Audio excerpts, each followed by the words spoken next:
Nine love si Lisa sa Poppy sa unang tingin.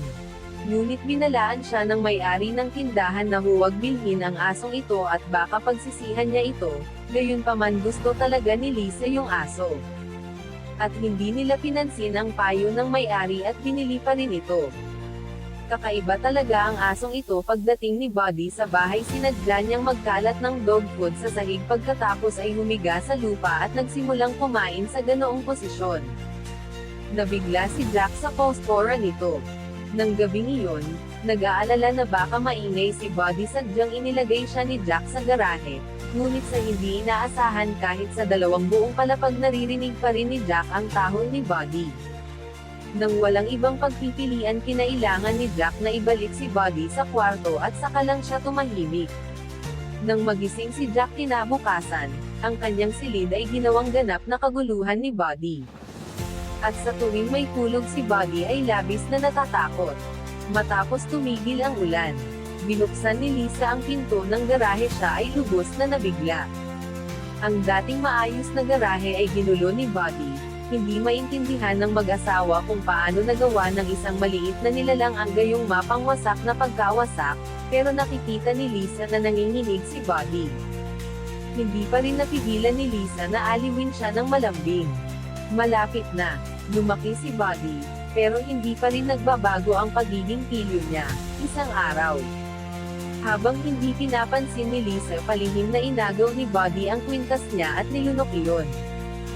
Upang iligtas ang kanilang regalo sa kasal, walang choice si Jack kundi pakainin si Buddy ng mangga para mabilis siyang damuni, at hugasan ito ng water gun, bago ibalik kay Lisa ang nangangamoy nitong kwentes. Isang araw nagpa siya ang mag-asawa na ipa-neuter si Buddy. Ngunit tila naunawaan ni Buddy ang kanilang pag-uusap at nagsimulang balisang gumalaw sa loob ng sasakyan, pagkatapos ay nilagay ni Buddy ang kanyang ulo sa labas ng bintana, sinusubukang tumalon at tumakas. Mabilis na hinawakan ni Jack ang hulihan na binti ni Buddy. At sila ay naging pinakakapansin-pansing tanawin sa kalye. Sabi ng mga dumadaan kay Jack, ang paraan ng paglalakad ng iyong aso ay medyo kakaiba. Bagamat nabigo ang Buttering clan, buti na lang at nabuntis agad si Lisa. Tuwang-tuwa na nagyakapan ang mag-asawa, gayunpaman nang pumunta sila sa ospital para magpa-check up, sabi ng attending physician na walang heartbeat ang bata sa tiyan ni Lisa. Ito ang nagpalungkot sa mag-asawa, sila ay labis na nasaktan, pero pag-uwi nila. Nag-iba ang ugali ni Buddy. Ang kadalasang malikot na aso. Tila naramdaman ni Buddy ang kalungkutan ni Lisa at masunurin siyang humiga sa kanyang kandanggan para ay comfort siya. Hindi na nakapagpigil si Lisa at niyakap si Buddy na umiiyak. Makalipas ang ilang buwan, isang gabi biglang may naramdaman si Buddy. Tumakbo si Buddy sa bedside ni Lisa, patuloy na umiikot kinabukasan pagka-uwi ni Jack galing trabaho. Si Buddy patuloy na tumatalon sa kanya, parang may natuklasan siya. Ang hindi pangkaraniwang pag-uugali na ito ay nagpaalala kay Jack. Nung nagpa-test si Lisa ng pregnancy kit, naintindihan din nila sa wakas. Naramdaman talaga ni Buddy na buntis na naman si Lisa ng mahabang panahon. Pagkatapos noon hindi na malikot si Buddy, laging tahimik na nananatili sa tabi ni Lisa. Nang mangganganak na si Lisa, agad na tumalon si Buddy sa kama para gisingin ang natutulog na si Jack, saka tinulungan siyang i-unpack ang mga gamit ng sanggol bago pumunta sa ospital. Naghagi si Jack ng larwang buto at nagmamadaling umalis. Si Buddy ay hindi na nagkaroon ng anumang interes sa pagsira ng bahay, ngunit sa halip ay tahimik na naghintay para sa kanilang pagbabalik. Sa susunod na araw nakatanggap ng magandang balita si Buddy. Matagumpay na naipanganak ni Lisa ang sanggol. Dinala nila ang bata sa tabi ni Buddy at isang hindi pa nagagawang pakiramdam ng responsibilidad ang lumitaw sa mga mata ni Buddy mula nang ipanganak ang munting Panginoon. Si Buddy ay ganap na nagbago, na natili siya sa tabi ng munting Panginoon na parang yaya araw-araw. Nagtatrabaho ng walang pagod. 3 taon ang lumipas sa isang iglap at nagsilang ng 2 pang anak si Lisa. Lalong naging masigla ang kanilang pamilya.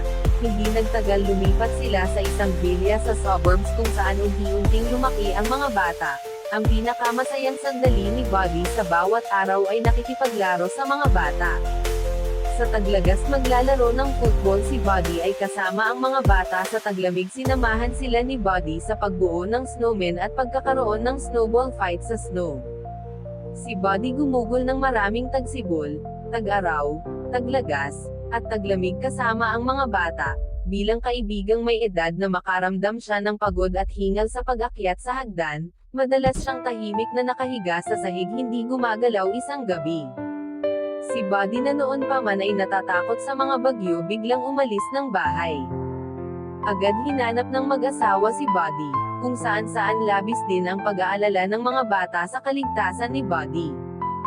Buti na lang pagkatapos maghanap ng ilang sandali natagpuan ni Jack si Buddy na nanghihina.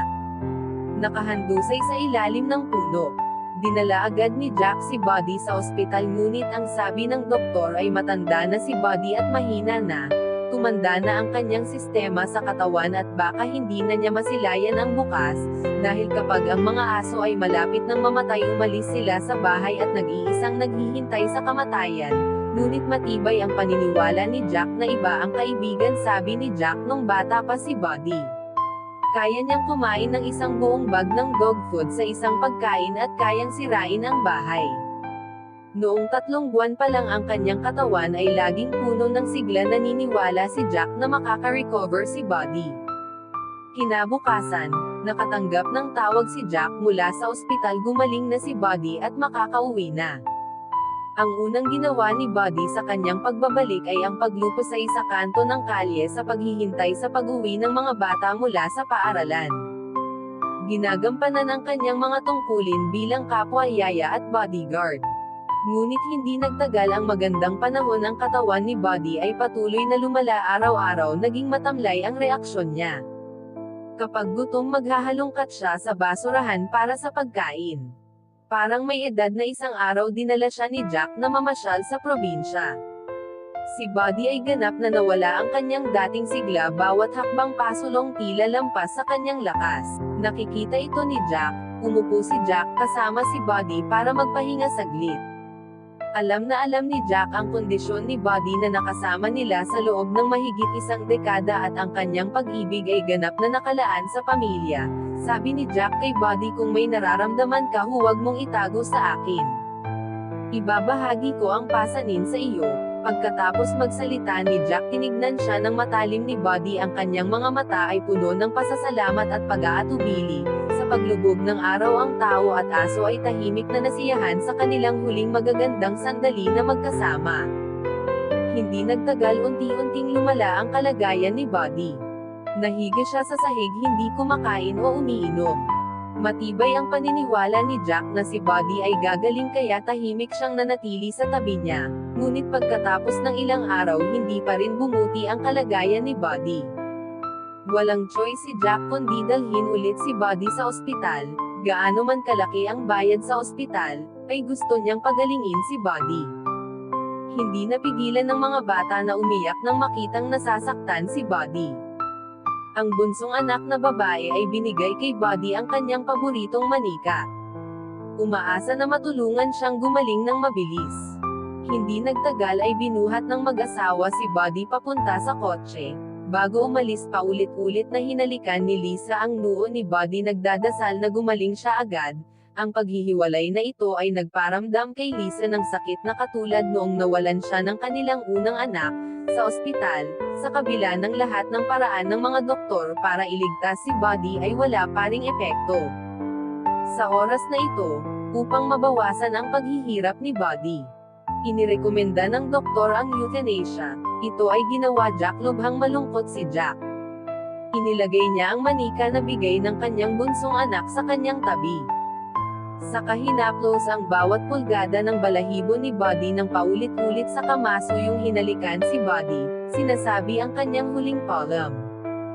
Sabi ni Jack kay Buddy, "Old friend, salamat sa lahat ng iyong debosyon sa amin. Kung magiging tao ka sa susunod mong buhay, pwede ba kitang maging kaibigan?"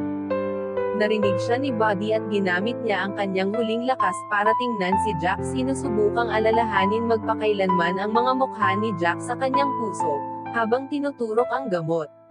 Unti-unting kumalma ang mabilis na paghinga ni Buddy.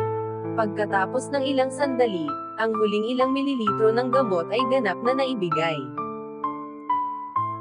Sa ilalim ng magiliw na haplos ni Jack, dahan daw ang pumikit si Buddy. Sa sumunod na araw iniuwi nila ang bangkay ni Buddy at nagsagawa ng libing para sa kanya. Ang bawat anak ni Lisa at Jack ay nagdala ng kani-kanilang mga regalo, bilang pasasalamat sa pagiging bahagi ng kanilang buhay.